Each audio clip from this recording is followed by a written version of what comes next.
बातमी नागपूरची आहे। पावसामुळे नागपूर बाजार समितीमधलं धान्य भिजलेलं आहे। पावसामुळे गहू आणि मिरचीचं मोठ्या प्रमाणात नुकसान झालंय। याचा मोठा फटका व्यापारी आणि शेतकऱ्यांना बसलेला आहे।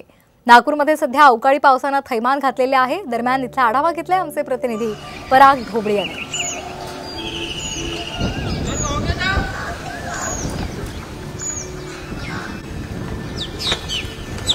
विदर्भात झालेल्या अवकाळी पावसामुळे नागपुरात जे आहे मोठ्या प्रमाणात जे आहे शेतकऱ्यांचं आणि व्यापाऱ्यांचं नुकसान झालं आहे। कृषी उत्पन्न बाजार समिती मोठ्या प्रमाणात जे आहे मिरचीची आवक होते। खरं तर नागपुरातील मिरची हे प्रसिद्ध आहे आणि त्यासाठीच मोठ्या प्रमाणात इथली बाजारपेठ सुद्धा आहे। आपण दृश्यांमध्ये पाहू शकतो अवकाळी पावसामुळे कशा पद्धतीने नागपूर बाजार समितीमधलं हे चित्र आहे।